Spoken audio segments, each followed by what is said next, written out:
Hi, Melanie. Hi, I'm so excited to meet you both. This is great. Thank you for coming. Thank you for chatting with us. Oh my God, Yes. my absolute pleasure. I want to ask two things before I start. Number one, is this light too white and insane? I have this like new ring light and I don't want to look like, I love Edward Cullen, right? You But look I'm not trying to look beautiful. like him. Okay. No, you look great. Whatever you're more comfortable with. If you want it on, you're welcome to have it on. If you want it turned off, you can turn it off. No, either way. No. We're very naturally lit. Like the sun is just like blasting me right now. So amazing. All right, well, we'll go with that. That's fine. So I just want to make sure that works for you. And also, okay, I know who Sarah is. I know who Keats is. Pronouns, are we all girlies? Are we they, thems? Yes, girly. All girlies. All girlies. Her okay, is perfect. Cool. Across the board. Oh my God, I appreciate you asking. Thank you. Oh my God. It's so refreshing. I think it's good to know because I often I often frame my language because I talk about women a lot. I often frame my language around girlies and queens, and I'm just conscious. I like to make sure I'm just like, let me make sure everyone is like down with the girly talk. 100%. Yes. Yeah. Exactly. Cool. Thank you so much. Well, Sarah, go ahead. No, I was just gonna say, like, same. We frame our language. Keats had a Instagram called Baked Queens that kind of, as this all started, which is super awesome. And we call each other queen. Yeah, amazing. So Melanie Wentzel, welcome to the show.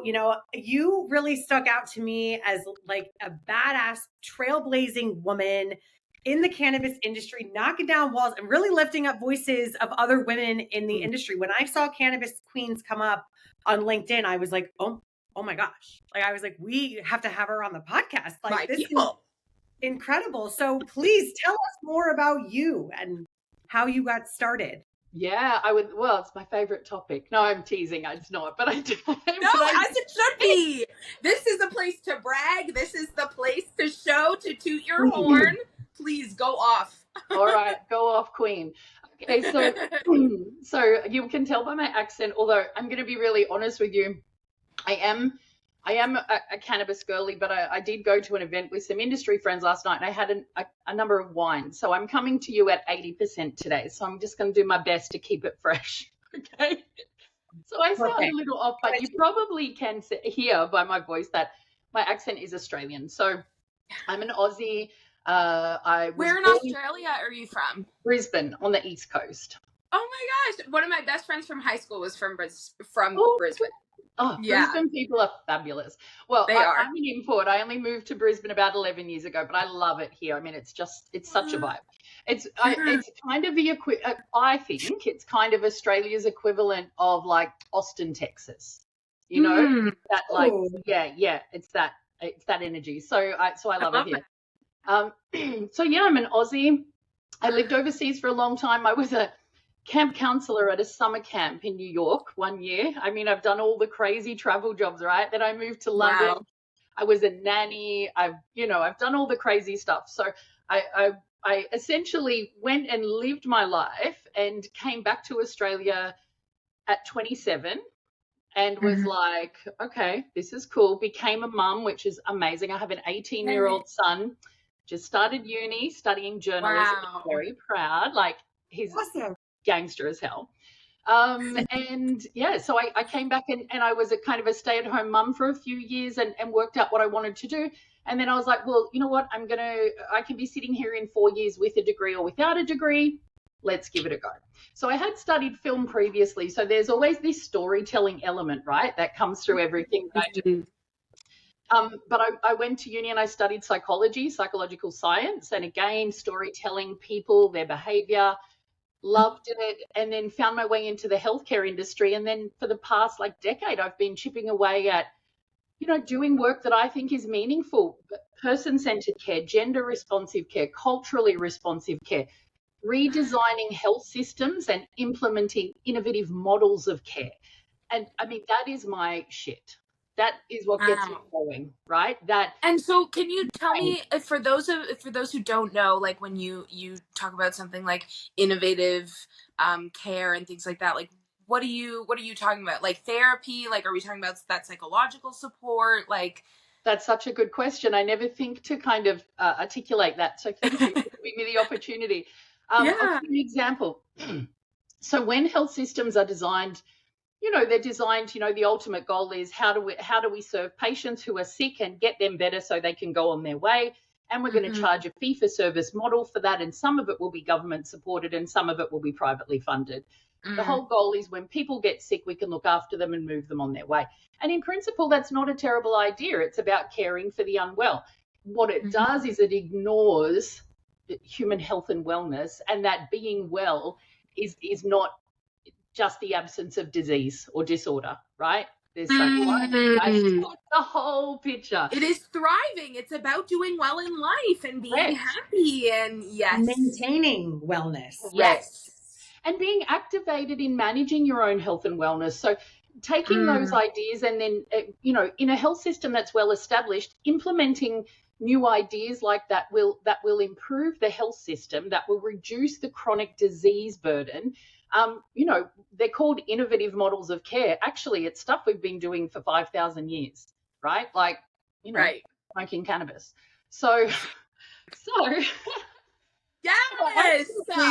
Right. So prior to coming into cannabis, my favorite example that I'll give you, I've been so lucky. We have a really, really beautiful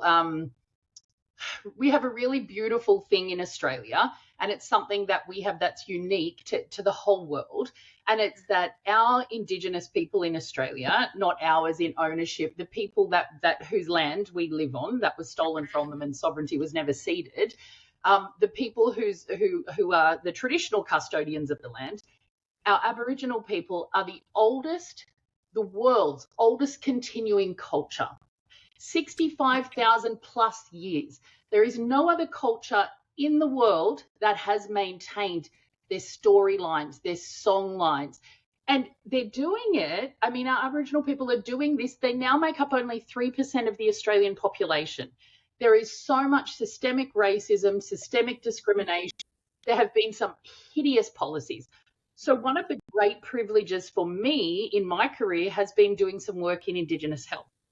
Not a white woman telling people about their own culture, but rather project managing and leading and facilitating funding so that I could create a team and curate a team to then do work about spreading that message into healthcare. So my favorite example is palliative and end-of-life care. In Australia, for example, right? Okay.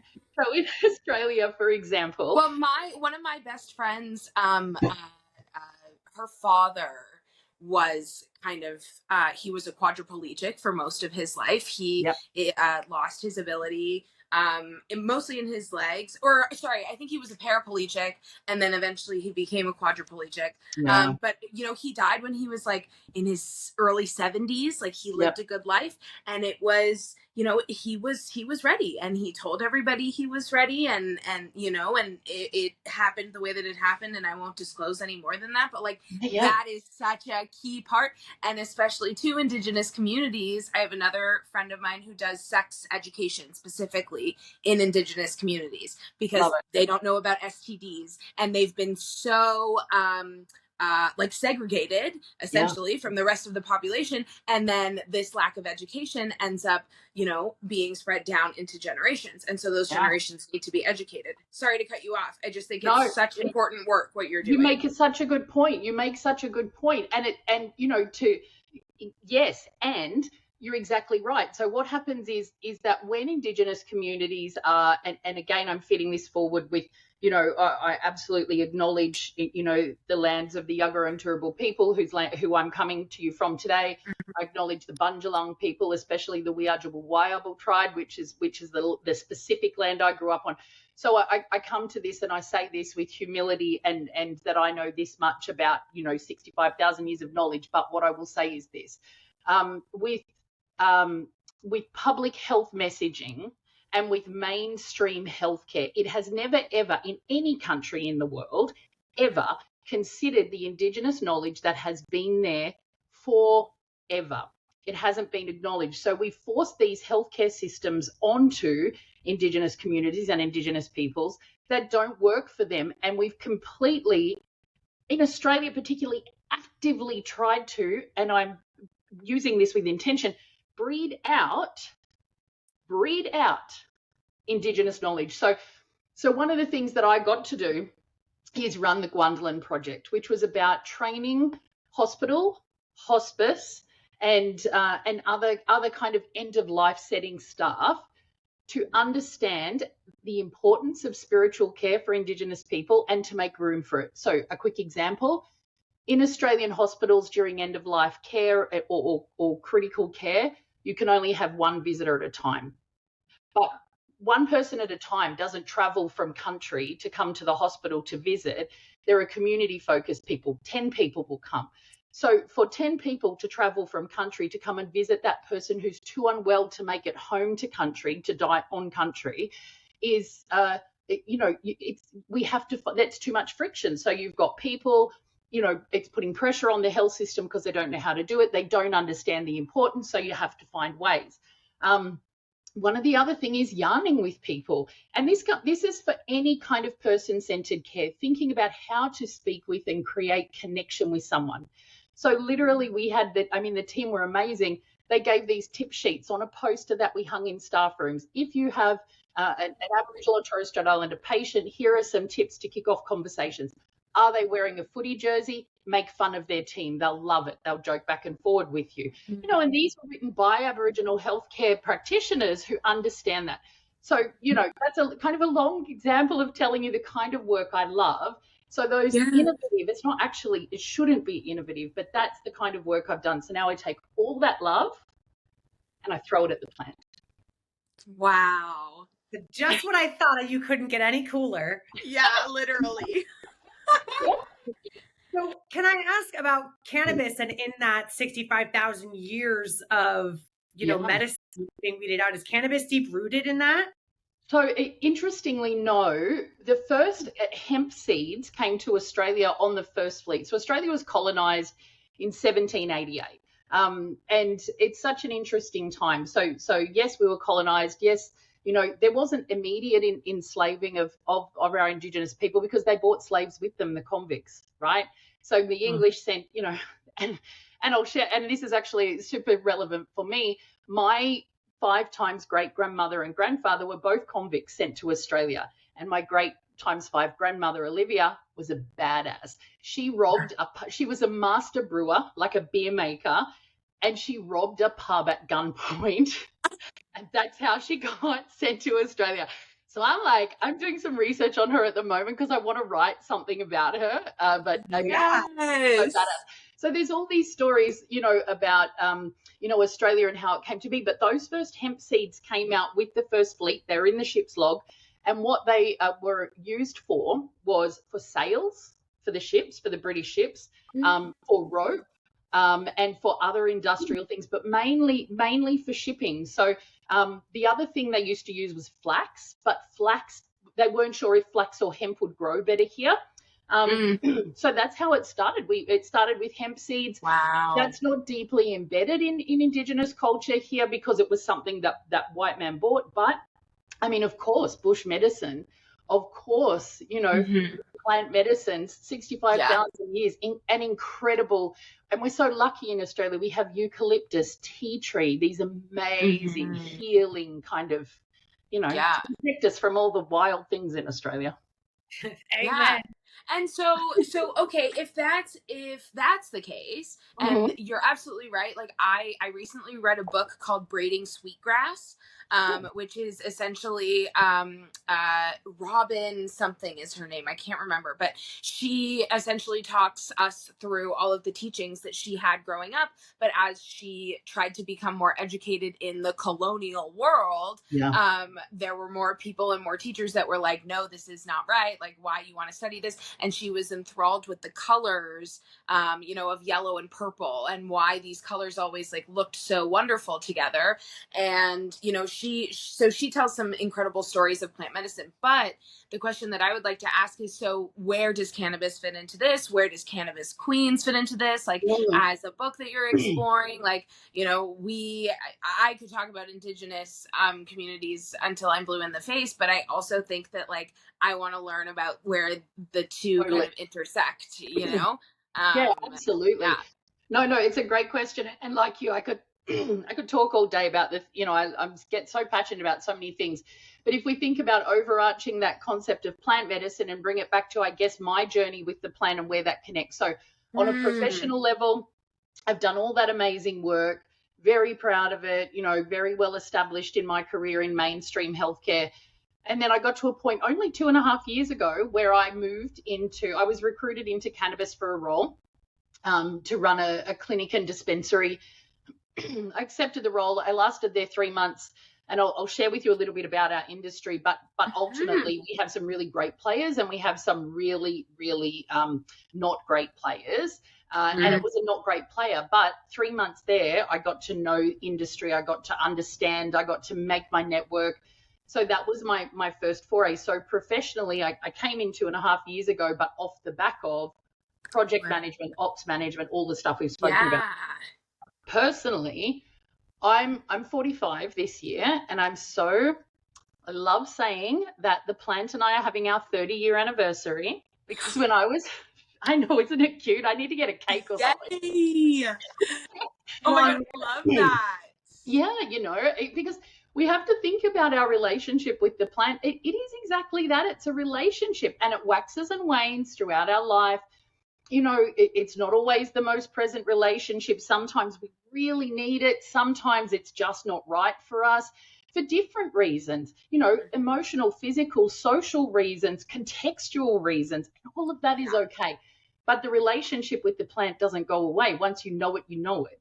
So when I was 15, and this is my first time story, right? Okay. Oh, this is your cannabis confessional? Yay! This is my cannabis confessional. Okay. I love that.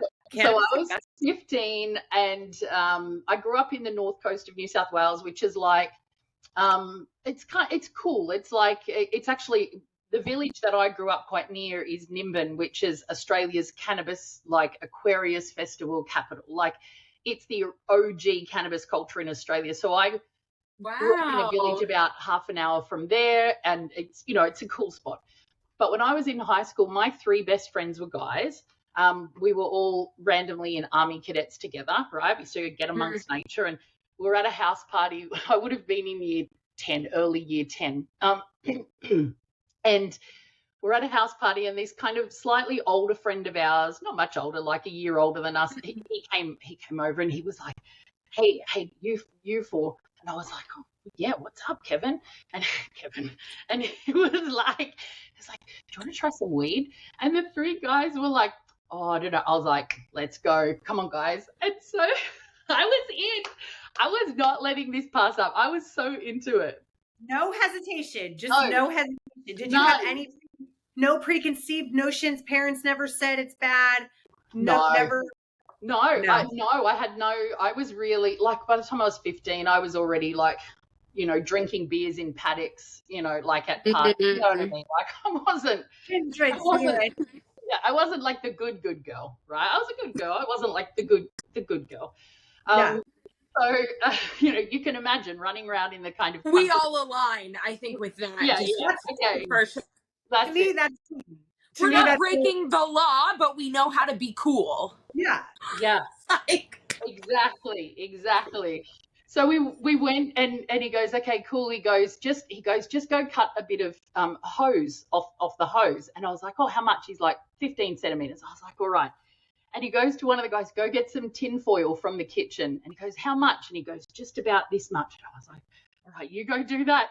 And then he goes to someone else, okay, go get that 2-liter Coke bottle. And I was like, so we're constructing a bong out of a 2-liter Coke bottle, some garden hose, and not even a cone, mate, some alfoil.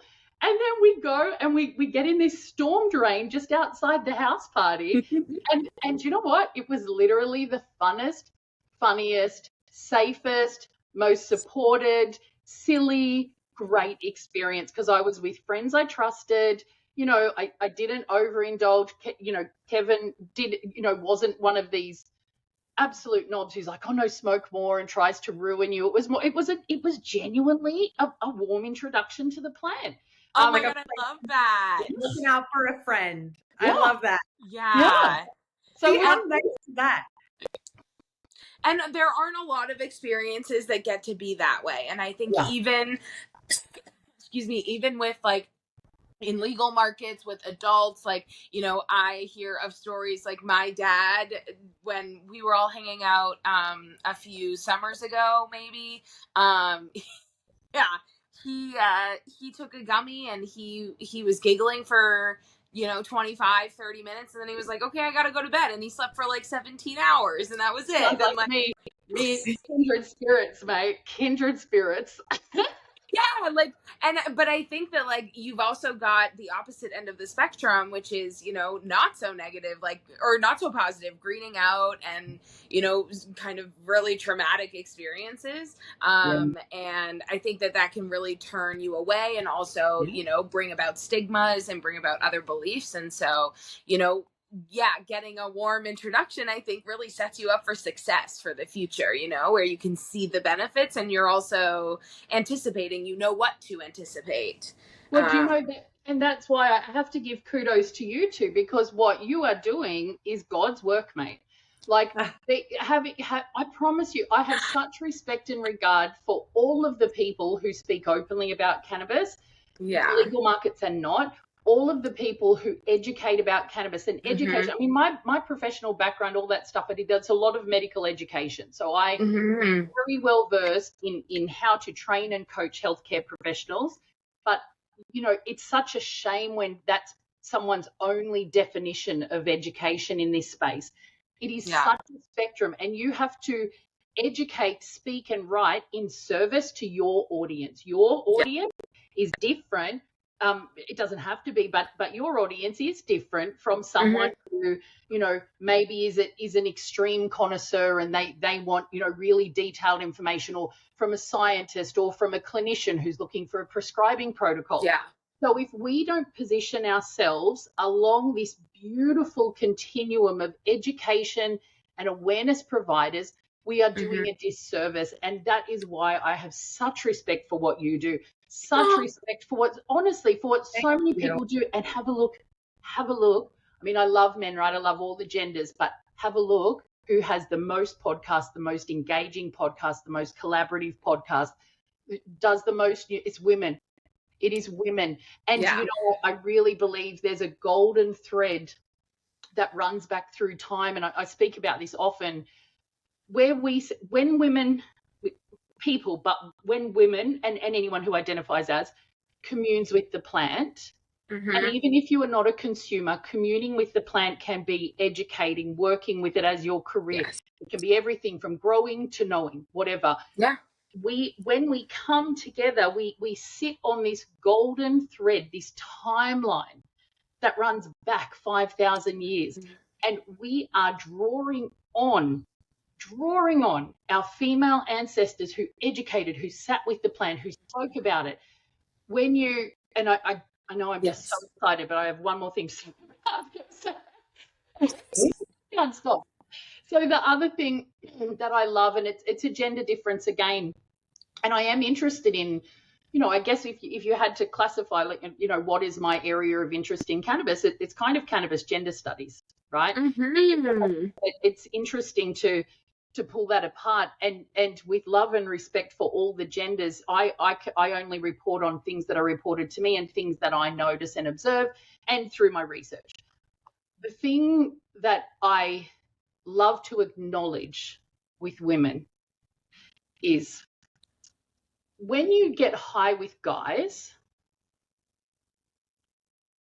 all of the talk is quite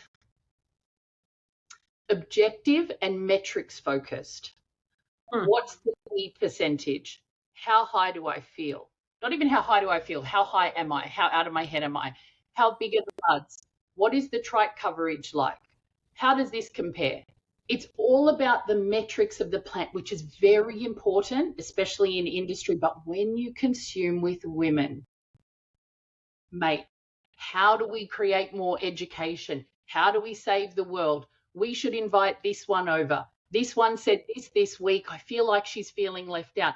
It puts you in your higher power. It puts you in your, I mean, at least for me, like, And I know that Sarah and I align, you know, like, it's just like, oh my God, like, back in my body. I'm back in my power, my shit. Like, this is where it's at. Yeah. And when you want to get things done, like, boy, do we know who to go to. So yeah, that's where the Coca-Cola bottle bong comes in. Like, when I want to get shit done. Resources. Yeah. But you know what? Like, Melanie, to your point, like, I have to agree, not just based on my own experience, but like also getting high with other women is very, like, that community really comes through. I think there's an instinct there in women to communicate, to educate, to, you know, because that's what we do, right? And this is a bit from a comedy show, but like, the men would go out and scavenge and hunt and do whatever they have to do. The women are telling you, hey, don't eat that, your balls will fall off. You know, don't eat that, it will hurt you. But we can smoke this and we can come into our fucking power and we can get shit done. So like, that's what we should do. And like, that is, like, I agree with you. I also think that in what happens in that community is we then bridge gaps. We are then bringing these two groups together to be like, hey, so for us, you're absolutely right. Our audience is not like super connoisseur, super scientific, talking about all of this stuff. Our community, what we're trying to do is bridge the gaps, maybe between that and between somebody that's never consumed before, between the parent that's worried about their 15-year-old that's smoking a bong, like all of these things. And like, hey, let's take the pressure off. Let's layman it down a little bit. Let's dumb it down a little bit. But let's be realistic about what we're talking about here. This is a plant that grows out of the ground. Correct. And that's the most powerful thing, right? Because again, you know, teach, speak, write in service to your audience. Connoisseurs don't need education like cannabis naive people do. Right? So to be that warm conversation and that trusted real girl voice, right? To be like, I mean, we're all cool as shit, but we're girls next door, right? The cool girl next door, the cool big sister, the cool babysitter who you can go and ask questions to and feel trusted. That is the most important piece, because who doesn't want a fun but safe big sister who they can go and ask questions of? And you know, it takes a lot of humility to admit you don't know everything about cannabis in a world where, and an industry where, you know, there is a lot of competition, you know, and ego. But it also takes you, when you're at the start of your journey, you know, for someone, do you know the thing I am most honored by is when I have friends come to me and go, okay, I had someone the other day, actually went on a date the other day, didn't work out, but I did get him to get a cannabis script. And he rang me the next day and he goes, so I said, look, no spark, let's be friends, okay? So, and he rang me the next day and he goes, okay, I'm going over to pick up my flower. He goes, what papers should I get? And I've got scissors and a bowl. Do I need anything else? And can you just tell me how much to do? And, you know, I'm so honored by those questions. Like, I get asked a lot of cool questions and whatever, but for someone to feel safe with me, cannabis related or not, I mean, what a fucking privilege. Right? It's so awesome. What a privilege. I've had people friends of mine on this podcast who have been like my go-to people. You know, Keats with High Maintenance is providing these spaces for people who want to try. What we found with our podcast is that our audience kind of wants to start incorporating cannabis as a wellness tool. Yeah. You know, I live in the States. Keats is in Canada. I'm in Florida so we have medical cannabis here. Yeah. You know, I've lived in South Carolina, where it's one of the 4 states in the United States where it's completely illegal. I've lived in Toronto, where it's like free smoke. You can do whatever you want. Anybody can, you know? So that's kind of where my passion lies in that. And I think with healthcare here in the United States, I think people are also very interested in holistic methods of helping themselves. And I think our audience is really interested in that. But I was super excited that you are kind of, that Cannabis Queens is very female forward. And I was curious, with creating that book, you know, was there an instance, was there a person, place, or thing that was like, I need to tell these stories? You know, when you switched to cannabis, were you building your network and you were just like, Was there a thing that kind of kicked off the starting of this book that you created? Yeah, there definitely was. So I had been in cannabis a year already. And in that year I came in, I started with that first job and quickly left. And I thought to myself, look, I think my skills in the Australian industry, which is medical and quite highly regulated. Yeah, very strict, right? Yeah. In Australia, very strict. You basically have to be dying. Oh, no, it's a bit better than that now. Okay. So we're making progress. But I came in and I thought, look, my skills are best suited really to consult with a whole bunch of companies, because there's things that I know about mainstream healthcare that people who do not come from a healthcare background but have cannabis companies would really benefit from. So I consulted. Over 2 years. So I've been in the industry just over 2 years, and I'm just about 1 year internal. So I have a day job in cannabis as well as write and get to have all these fun conversations. So those first 2 years, I consulted with a whole bunch of different companies. And for the first year of that, I took on a business partner, and she was already of cannabis, and she's very knowledgeable, and we had a lot of great fun. But do you know what? It's really hard starting a business with someone, especially when you don't know them, and then you start to recognize differences in what you want and your approach. It's like any relationship, right? We just jumped in too fast. We had a great time. We made some great money. We did some beautiful work. But the foundation of a really good compatibility to be in business together just wasn't there. So that fell apart, and unfortunately it fell apart. And at the time it was very emotional and very unpleasant. It was like a bad breakup, really, which meant that my business failed. So I'd been in cannabis a year. I'd been in quite a decent, financial position beforehand. I'd earned good money, all those things. And then, effectively within a week, I found myself with a failed business. I was in debt.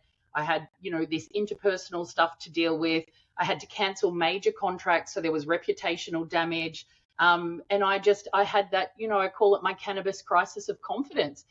Do I belong here? Is this worth it? I'm worse off than when I got here. Is what I'm doing valuable enough for me to cop that? Or should I just go back to mainstream healthcare where I know I can do great shit, right? Like, why would I stay? So I sat with it, and I did like a 3-day, not a retreat, in my lounge room, like, consuming my medicine and sitting with the plant, and, three. And at the end of those 3 days, I emerged knowing this. Number one, the work I do, writing strategic plans, doing communications, educating, I can do that in cannabis or not in cannabis. At the end of the day, it's the same work. It's just a different subject, right? So there's no difference. All I'm doing is choosing my subject. And then I thought, well, I'm already established as a consultant, and I know that I can pick up clients quickly. So can I be in cannabis, do all of that same sort of work, and can I support? I mean, I'm a single mum with a mortgage and a son now in uni, right? You've got to earn money. Like, we live on Earth. We live on the dole. So 2025. Gosh. Girl. So I thought, okay, so I can do that. So I came out of those 3 days settled. I would give it another go in cannabis. And I did. 2 days later, I relaunched my own consulting company, new branding, all that stuff, picked up some big clients, looked after myself. And once I decided that, I really had to decide how I could make a difference. Like, what is the joy piece for me? Because it wasn't satisfying enough for me just to consult for other companies, which, although it's a lovely opportunity to add value, it's very transactional. Consulting work by nature is transactional. You don't get to work on long-term transformation. You don't get to see your work that you create impact lives on a one-to-one. And that was important to me. So I thought, okay, I need something really cool and fun then that I can have, what's the trade-off? And I thought, okay, well, maybe I'm a good writer. Maybe I'll write a book. And then I thought, well, what do I care about in this world? It's women, and I mean other things too, but women, the girls go. And what do I think needs to exist in the world that doesn't exist now? Book about women in cannabis and the complex, beautiful, amazing relationship we have, and about representation and showing the different women in cannabis. Because if you even Google today, cannabis girl, girl 420, cannabis, weed, marijuana woman, it's all hypersexualized. And look, I love a sexualized girly. Don't get me wrong. When we sexualize ourselves, I mean, queen, get it. But if the only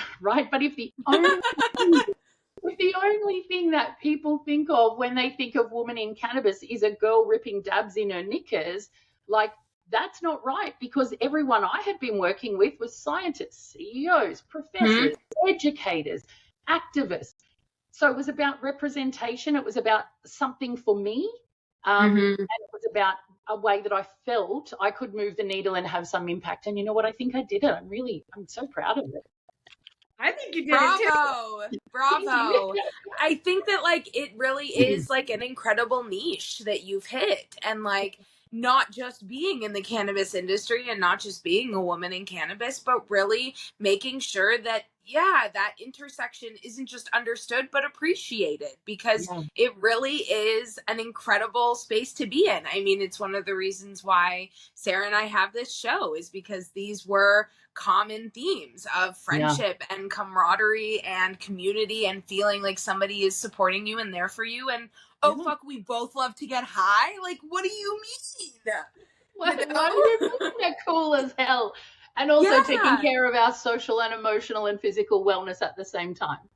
Well, and I think that especially for Sarah and I, like, that would go hand in hand, you know, where it was like, yes, we would smoke a joint together, but then it would, hey, how you doing? Like, what's going on? Like, let's unload, let's feel better. Like, we always say it's like a shot of espresso, having that Queen's time, because it fuels my cup. It fills my cup. It fuels me. Yeah. When we started these, I swear we like started having these conversations as we would walk our dogs after work and like smoke. And then it was just like, we can't be the only, so there's a couple of things. Like, it's like, we can't be the only people with these questions, right? Like, people want to know these things. I want to know these things. When Keith started doing Baked Queens, I was like, gosh, if someone was telling me how, like, everything I needed to know to find the weed that I liked in Toronto, I would have cut so much trial and error out of my process. Yeah. Like, I always joke, like, when I for 4 years, I basically didn't find my favorite weed until 3.5 years. And then I was like moving out and I was like, what? Like, you know, it really stunk. And I had to do so much trial and error, and I had to try so many different things to find the right thing for me. And that's why and then when I moved back to the States, I was like, square one. I'm back at square one. I moved to a state that was completely illegal. And I was like, this is just insane. This is something that makes me a better person. It's something that I have always used to enhance my life, to curb my anxiety, and to give me like that kind of can-do attitude. I say it's my rosy colored glasses, right? So why do I have to go like find a drug dealer again? What am I, 16? Like, I was just so sick. I was sit in the passenger seat of a car. You can't go back. Yeah. And we couldn't stay in Canada forever. And I was just like, gosh, I'm so sick of it. You know, moving to Florida now, having medical, I'm like on my medical high horse. It's like so affordable. It's so good. I'm like, my gosh, I'm like pretty blown away by it. I want to engage the community here, but I'm also in the South where people are like very like hush about it. Yeah, like very weird. They have all the stigma that like is all over the world, basically, is like really landed heavy here. But they allow you to have a medical card, you know, for anxiety, depression. You don't have to have like cancer, which is nice. So there's access to it, which I appreciate. But I was just like so sick of it. Like, I was like, come on. Like, at the end of the day, like, let me smoke this weed. Like, I have to go find a drug dealer again. Like, this is a joke. I'm 30 years old. It's a safety issue, right? So when we talk about cannabis policy and cannabis reform, you know, often we talk about, it comes down to these metrics. How much access can we give people? Who can we give access to? What we aren't thinking about is that harm minimization, that risk minimization. And I don't only mean in the reduction of other pharmaceuticals. I'm talking more broadly. If a woman in particular needs to source cannabis and does not have access through a legal adult or medical route, she needs to go into the legacy market. The legacy market is full of some of the most wonderful people in the world, but it is also full of organized crime. It is literally like going behind the bowling alley into some guy's van, and with how the world is and how unsafe and unkind the world can be to women. When we talk about cannabis reform and legalization, that whole social piece needs to be considered. Must be considered. And and then even beyond that, when we talk about what's the most equitable version of a model, of a cannabis, model, it's really, in my opinion, giving someone the opportunity to grow their own so they can be self-sufficient. They still don't have to grow their own, but for someone, you need to, in my opinion, the best version is someone is enabled to legally grow their own plant that they use for health and wellness and whatever variety of conditions or lifestyle they prefer. Also, they get to have access to legal dispensaries where you have highly educated people who are medically informed for when there are medical questions. And you have to have a medical market, and you need educated clinicians and coaches so that, and a diversity of them, so that people who really require that medical articulation, really specific dosage and titration, really looking at cannabis drug interactions, you must have that medical. You have to meet people where they are on their journey. It has to be, there has to be power for the patient and power for the people, because it's a goddamn plant. It's a goddamn literally. Yeah. Well, and this is the other thing that I would add on to what you have said, Melanie, because I could not agree with you more. But the other thing, and the other thing is like you go into this information and all of this explanation, and I would even take it a step further to say we need more studies around women, we need more data around women, we need more understanding around how women and cannabis intersect internally. Because the biggest thing for me, the reason, I grew up in the Middle East. I grew up in Dubai, so a lot of Australians, a lot of, people that are not very forward thinking when it comes to drugs. And I grew up with my own stigma. So I've really only been consuming since I was 21, 22. So very, to me, adulthood. Very legal of you. Stop it. I know. Well, this is what we talk about all the time. But, I think one of the biggest things, especially now being somebody who runs a business based on education in the cannabis industry, is the lack of studies around alcohol. So yeast mimics hormones when it's in your body. This is what doctors have told me. So the reason that women tend to get angry or emotional when they drink is because there is yeast in the alcohol that mimics hormones, that then mimics PMS symptoms and our emotions, the increase of estrogen and progesterone and the decrease of testosterone. So the lack of studies that involve cannabis and hormones and pregnancy and all of the things that separate men and women, not genetically, but biologically, is then all of the studies that have been done, or the majority of studies that are done, are around men. And there's a lack of focused, specific, hard on, hard off studies in women. And so I think that again, when we talk about the podcast, when we talk about books, when we talk about all of this information that is in these circles, I think it's a matter of time, for starters. I think that it's just, we're still so new, and it's such a new industry. But I also think, though the information and the access to resources needs to go hand in hand with that science, with that research and that development that comes. And shout out to you chemists, you biologists, you physicists. It will never be me. It could never be me, unfortunately. But it's incredible. I like it. Do you know, I'm so happy that you brought that up, because actually I get to tell you about a little bit about my day job and what I get to do at the moment. So, right. So, I had consulted since coming into the industry, and my largest client that time, and I'm able to speak about them and name them, is Cannim, Cannim. So Cannim are an Australian cannabis company, 5 years old. It's owned by a Jamaican family, so 4 brothers. It started as Red Moon Farms in Jamaica, and ultimately it grew to, they're a cannabis medicines company. We had a farm in Jamaica. We've closed that down at the moment. We had a farm and a manufacturing facility in Canada. We've closed those down because we've gone to a curation model instead.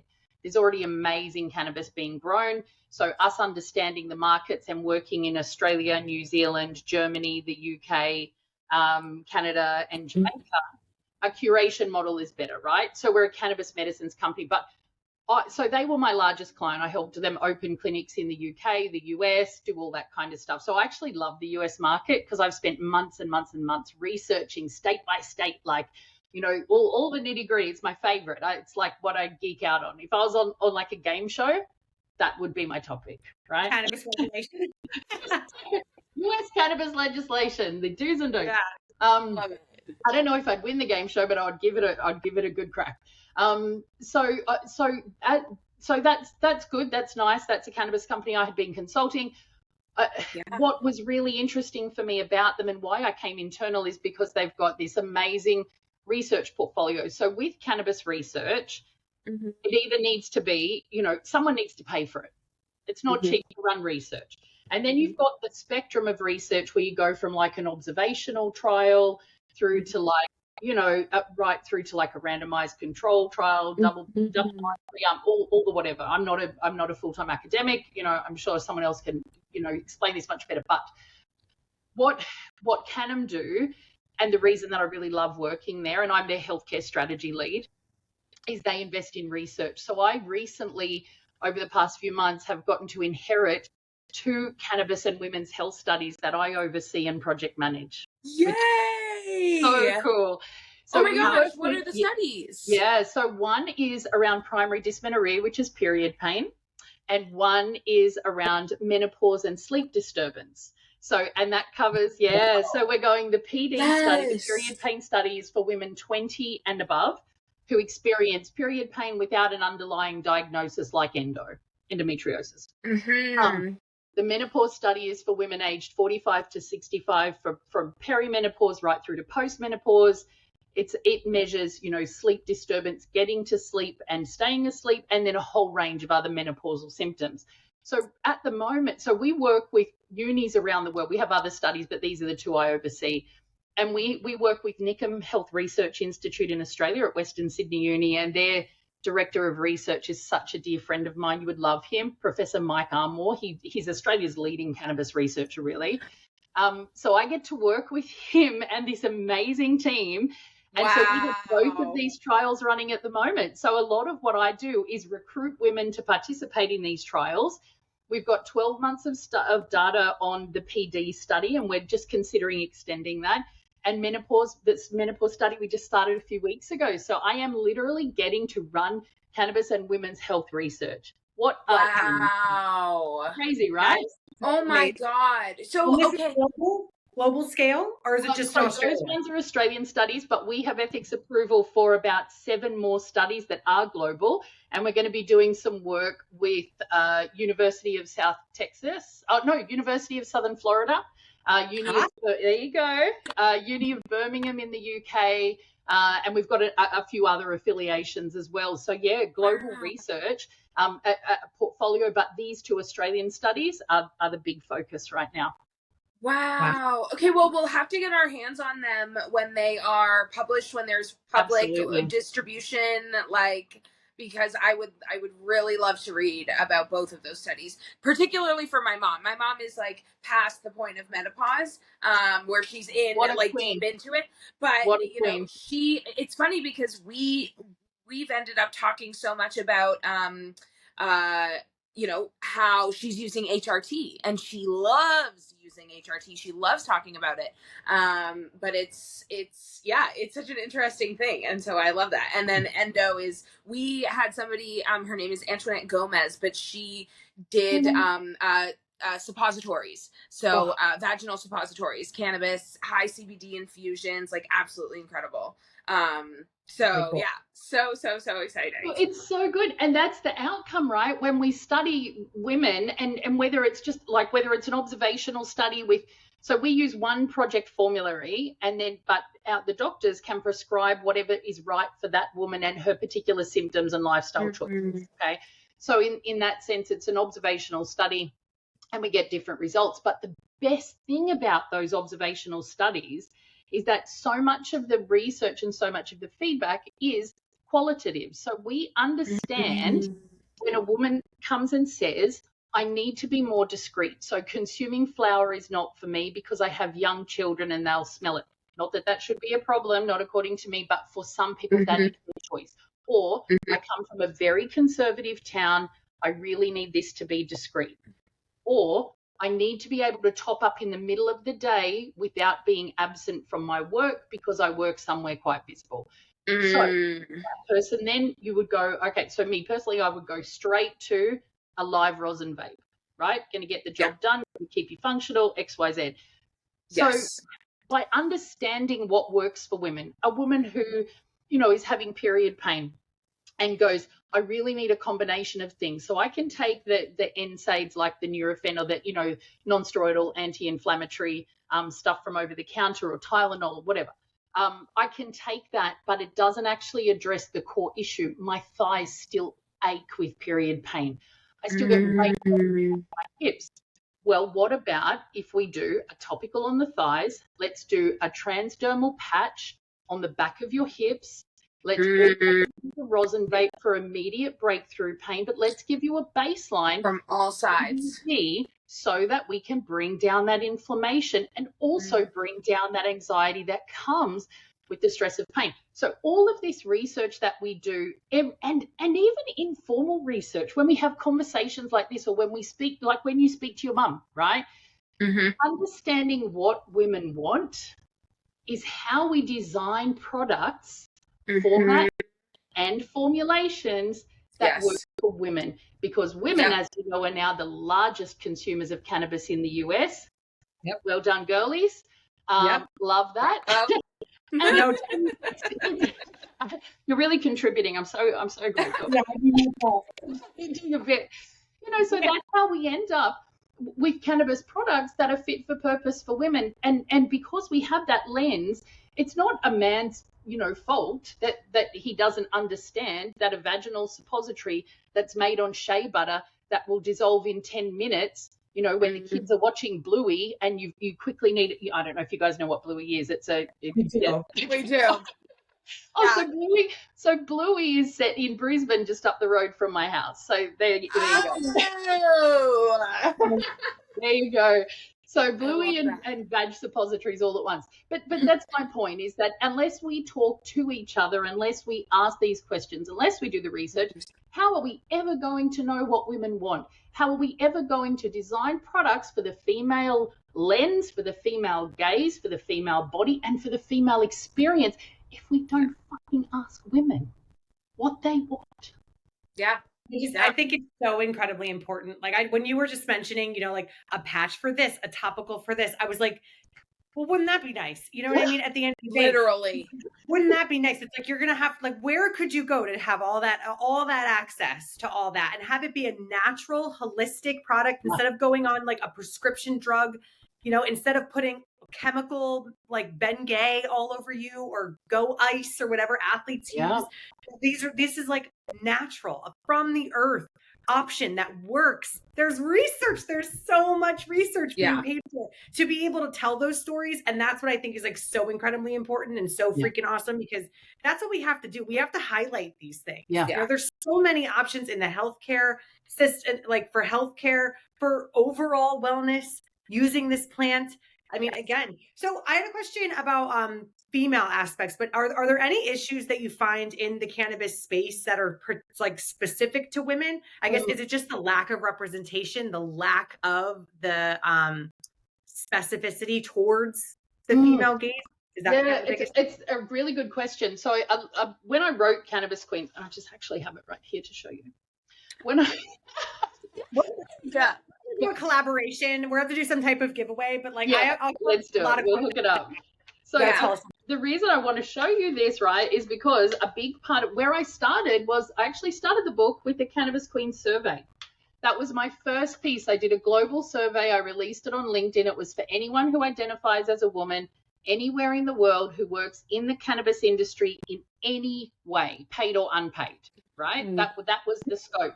And I got 212 complete usable responses from every continent. And they were in depth. They were like big stories. And one of the questions I included is, would you be open to an interview? And a whole bunch of people said yes. A whole bunch of people said no. And I also had a hit list of women that I wanted to approach for interview. It wasn't very long. It was mostly women self-nominating. And I had the most incredible spread of women. So I then interviewed 75 women, over 300 hours of interviews I conducted. So between half an hour and 3.5 hours at 2 a.m. I mean, women all over the world. We are dealing with time zones in Israel, South Africa, Philippines, Ukraine. Like, it was wild. So the book really is based on research and other women's stories. So I asked them exactly what you've just asked me, right? I wanted to understand not only the relationship between women in cannabis, but their experience of being in the industry. So some of the things that I found, so this is one of my favorites, I asked them on a scale of 0 to 100, 0 is women never collaborate, and 100 is women collaborate perfectly all the time. Where do you believe, in your experience, where do women sit on this kind of scale of collaboration? And it was so interesting, the number that I came up with, that the data came up with, was 72. Wow. That's exactly what I was thinking, was 70%. Right. Yeah. So that's interesting, right? That reinforces the data. So what that says is, it's not that 70% of us are collaborative and 30 are not. What it means is that we're having collaborative experiences 72% of the time. None of us are perfect, and I do not place the burden of perfection on any woman, because I do not want it thrust on me. I can tell you. So I do not do it to another woman. But 72% of the time. So if you think about that, and I break it down in the book, I'm like, okay, so we're golden from January to September, but October, November, December, complete shit.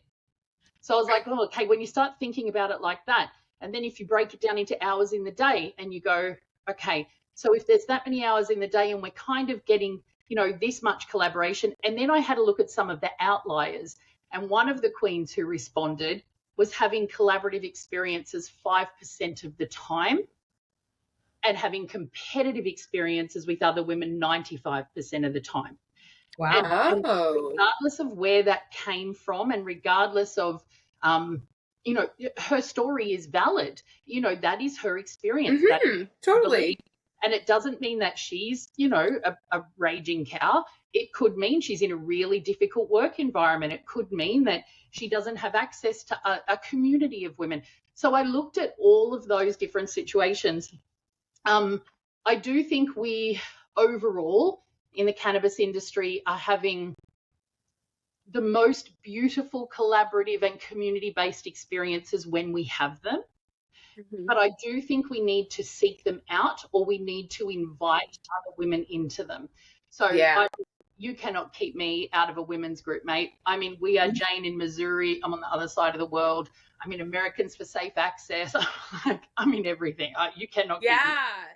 But that is how I have found my community and met other women. So I do think that when we do connect with women, and my group of cannabis besties in the world. I mean, I have the most elite cannabis group chat of women who we have just gotten to know each other. And I'm not even going to name names, but you would know every single one of these women. And we're talking, UK, Germany, Canada, US, Thailand, and Australia. I mean, and that there's more than one group chat, right? So there's 10 million versions of group chats, and then you see each other at conferences. So what I would say is, it's actually the most precious community in the world. We have a responsibility to welcome other women to it when they approach us and not exclude them.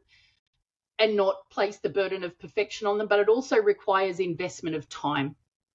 You have to be willing to give into the community, share your knowledge, absolutely, do something, create something just because you believe it should exist, you know? Yeah.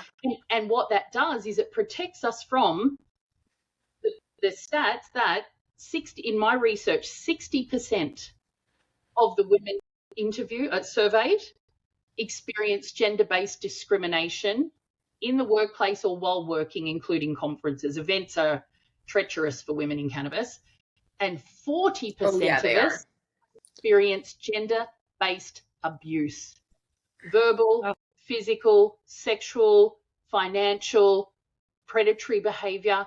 40% of women in cannabis. So we need our communities of women to buffer and protect against that environment, and we need to speak together because it is our right to reshape that. And we will, and we are, and we do. And I think the groundswell of excitement about women in cannabis, it's such a treat to be a part of. So awesome. So is Cannabis Queens, it starts with the survey, which is so amazing, and I can't wait to read it. And then is the remainder like a deep dive into the survey? Is it more like essays of the women that you met, or a deep dive into the survey? No, great question. So I thought when I started the book that I was going to pick 20 women and I was going to just profile them and put transcripts in from really great interviews. It turned out nothing like that. So what the survey did was help me understand the experience of women and the kind of demographics of women in the industry. What the interviews did was allowed me to meet and understand and hold space with women to draw out themes around their relationship with cannabis. And so what happened, I researched for 4 months, I wrote for 3 months, and then I edited for 3 months. And what happened... Oh, that's a very quick turnaround, even still. I was on fire. I was like ready to party. So, wow. and you know, when you have the privilege of women trusting you and placing these stories with you, and I made no promises to anyone. I didn't pay anyone to be in the book. No one's paid me. I've self-funded and self-published the whole thing. I've made back about half of what I've invested. I just don't care because I've created something that I believe should exist in the world, right? And I'm very proud of it, very proud of it. That's so awesome. Yeah. That is incredible. It's amazing, right? It's a very liberating feeling. You know, I feel I've contributed to the cultural zeitgeist around women, around cannabis. I feel I've written, you know, a really contemporary, feminist piece of education. So what happened as I was going through that process is these themes emerged around the different types of, and it came very naturally. So I had a few questions, but women would just speak and share their experiences. So the themes that came through was around the intimacy of friendships with women in cannabis. The medical thing, of course, came through, women who were either care providers or care recipients with cannabis. There was a lot around working in industry. And then my favorite one to write was about our personal relationship with cannabis, you know, because when we meet cannabis, and actually, Sarah, you said it earlier, you just jumped straight in when you were 15, you didn't have any preconceived ideas. I really didn't. And that's something I talk about in the book is that, you know, I, like you, believe when we meet cannabis, we have a schema for what it is, something that someone has told us. So we have to be open to connecting. So the book itself is, you know, that I kind of do an intro chapter which covers the history and American cannabis politics very lightly. I mean, it's like how much can you do in, you know, a 10,000 word chapter, but you get a good feel. The very end of the book is advice from the Queens and a whole bunch of quotes around specific themes. And in the middle, we kind of go on this journey. You know, we talk about the community, then we talk about the medical aspect, then we talk about intimacy and relationships, and then our own personal journey with cannabis. And we cover off lots. And within each chapter, I kind of highlight a few women, but it's really placing their stories within the theme that I'm already speaking to. So I wrote it intuitively based on the research I'd done. and all the feedback's been great because it's something you can pick up and put down, and I can't wait to read it. I also can't wait to read it. Yeah, oh my gosh.